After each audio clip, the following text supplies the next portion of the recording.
Ooh, it's a very special day.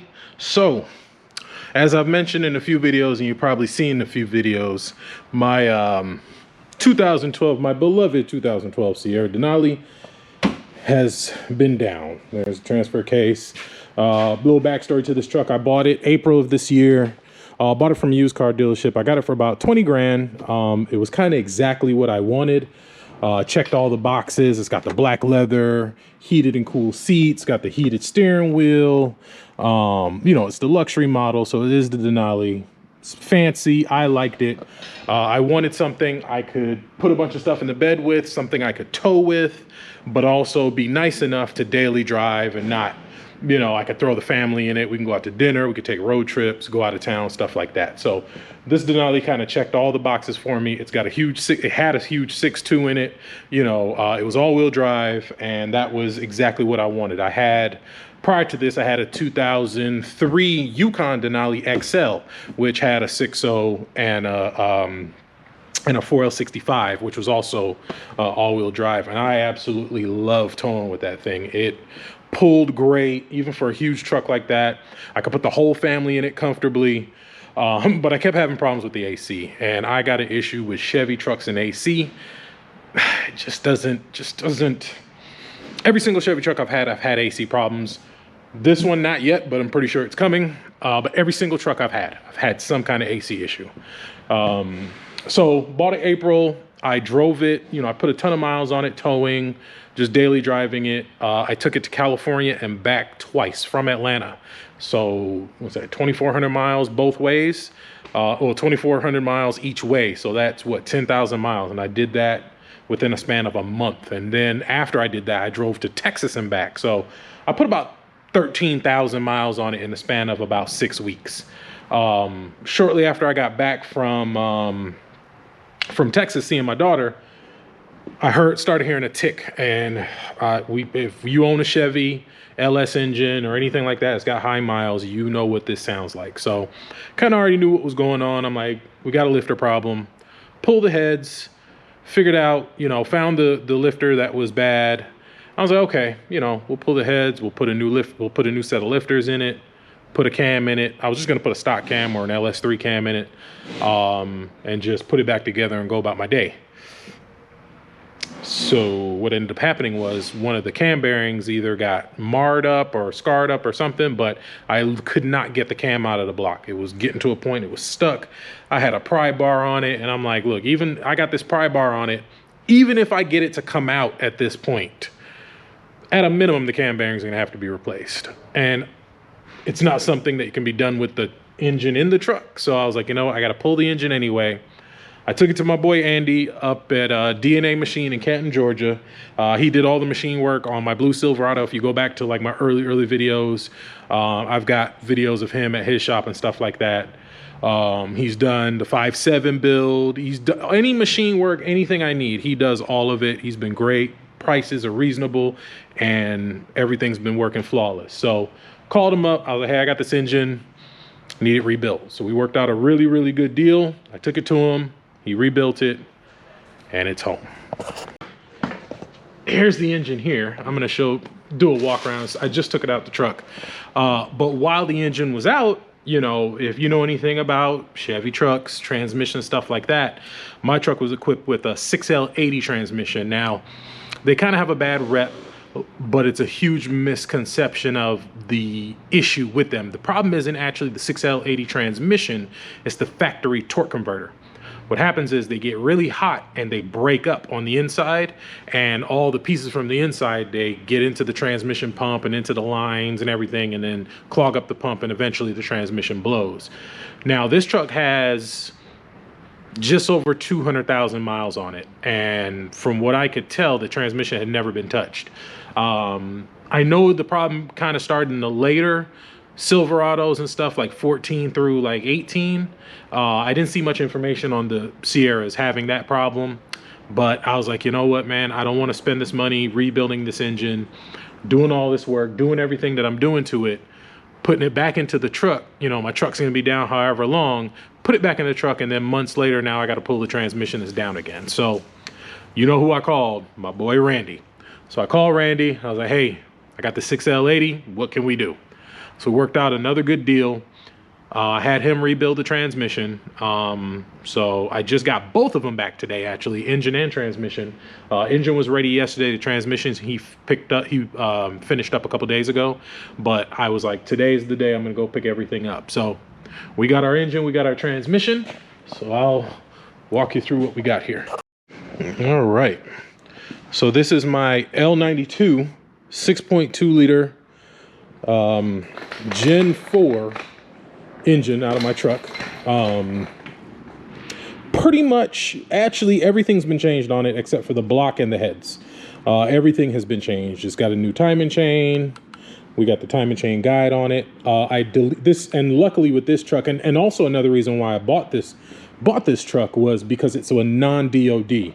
A lot of these newer, between 07 and 14, I believe, trucks with the displacement on demand and the active fuel management have just a ton of problems with lifters and all that stuff. This truck only had VVT, which is variable valve timing, which has nothing to do with lifters or anything like that. Basically what it does is adjust the cam, it degrees the cam or changes the timing based on engine load, and it's a whole thing. I deleted it. We ended up putting a Brian Tooley Stage 2 truck cam in here. So there you can, I haven't put a back cover on it yet. I know it's upside down, but we'll flip it. So those are the specs on the cam: 212, 218 duration, 553 with a 111 LSA. So it's not a huge cam as far as duration, but it should give me a nice chop and not sacrifice low end torque, which with this truck I tow. So I called Brian Tooley, talked to them about it, told them what I was looking for, talked to my machine shop guy. He kind of agreed that's a good cam. And so that's what we ended up doing. So it deletes the VVT. So the original timing cover I will no longer use. I'll have to switch to just a regular Gen 4 timing cover, which I have here. Where is it? Here it is. Well, I don't want to lose the bolts, but it's in there. I'm not going to show you. You'll know what it looks like. The bolts are in there and I don't want them to fall out. But yeah, so switch that. Pistons. So we got new pistons in it. He ended up having to bore the cylinders over 10 over because there was the ring lands or something. I forgot what he said, but either way, the engine has been bored 10 over, and we got 10 over pistons in it. So give us a little bit more displacement, should give us some good power. Other than that, everything else is going on there. The only other difference is we are putting long tube headers on it. So should help it breathe a little better. I got some Speed Engineering long tube headers complete with the Y pipe. So we're going to delete these cast iron foals and cats. The county where my vehicles are registered does not require emissions, so I am safe to run these long tubes, delete the cats, and because it has this little thingy right here, it actually connects to the factory exhaust. So I don't have to do any welding. Everything clamps together nicely. And that's one thing I do like about the Speed Engineering headers. I ended up finding these on Marketplace for like 200 bucks. The guy really needed some money. And we did a trade on, I gave him 200 bucks for the headers, and I forgot, it was either an intake or something I had that he needed, and we made a little trade. So it worked out good. And they're brand new, never been mounted. And then I'm gonna get it tuned. I have to get it tuned for the VVT delete. I'll have to get it tuned for the headers and the rear O2s. And then we'll also have to get it tuned for the converter, for the transmission and the converter, because we're gonna do a billet converter. Whew. And there's the transmission. That is a spicy unit. So I asked Randy just to paint it red, just because he builds a ton of transmissions for me. I mean, everything, anytime you watch any of my videos, I talk about transmissions, I always say Randy, and that's my guy. And I think after building this one, I think this may be number 20. And I was like, and he'll post other transmissions he's built on Facebook and stuff. And I'm like, hey man, you don't ever paint my transmission. All my transmissions come back looking regular. You know, he just cleans them. You don't paint them or nothing. So he was like, okay, Ray, I'll paint this one for you. So he painted it red. It has nothing to do with anything. It's all been upgraded. I know it's got a new drum. You know, he really, whenever he builds my stuff, he always goes through and you know, builds it where it's gonna. I mean, and he builds everybody's stuff like that, but always with me, he always puts a little extra in there for me. We do a lot of business together, so he'll always go above and beyond for me and really get it right. So I know this transmission is gonna last me a long time. Andy built my engine, so I know the engine's gonna last a long time. So I should have a pretty stout truck once it's all said and done. Transfer case we didn't touch. He said just drain the fluid, put fresh fluid in it. And it should be fine because the transmission, there was actually nothing really wrong with my transmission. It wasn't slipping. I mean, it was all the issues that I was having with the drivetrain were in the engine. The transmission was shifting just fine. I had zero problems with it. It probably had 200,000 miles on it. The fluid was a little dark. It was one of those while you're in there type things. You know, I don't want to put this new engine with bigger pistons and a cam and all that stuff, throw it at this worn out transmission. And then, you know, 2-3 months down the line, my truck is back in here on jack stands. So that was kind of where my thought process was. So we got to get a couple things to get it back into the truck. The motor mount on the driver's side was shot, so I tossed it. Reading on the forums and stuff, this model year, all these Gen 4 trucks had a lot of issues with motor mounts going bad. So from what I understand, a lot of people switched to the poly mounts.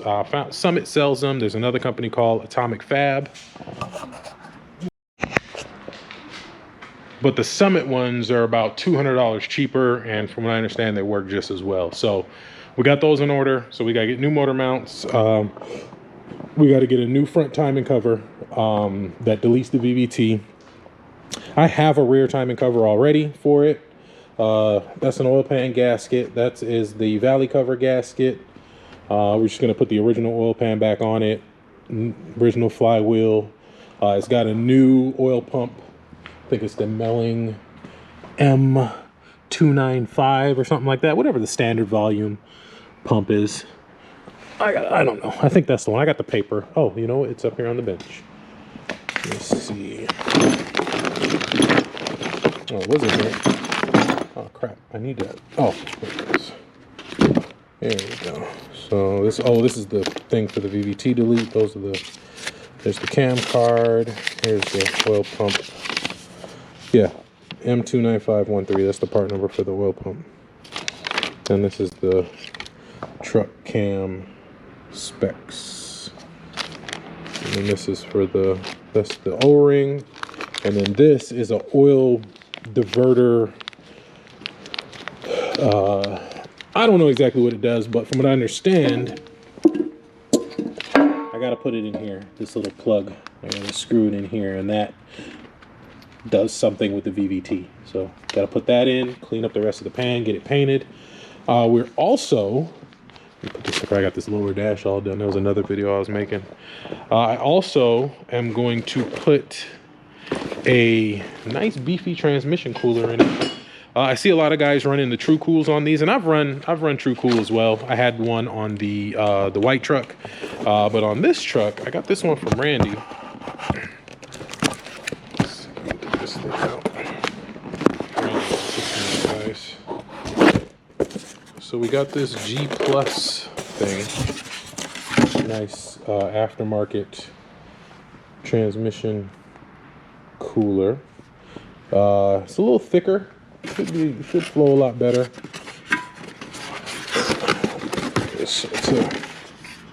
That's a beefy unit. Look at that. So we're gonna run this one. We'll replace the factory trans cooler. Put this one in here, and it also comes with the matching fan for it. So it's also got a little fan that goes on it. So I'll probably end up mounting this to it and then putting it either on a switch inside the truck or just mount it to a thermal switch, you know, basically come on at a certain degrees. Or I may wire it in with one of the fans or something like that. Yeah, the factory one's right there. It's super thin.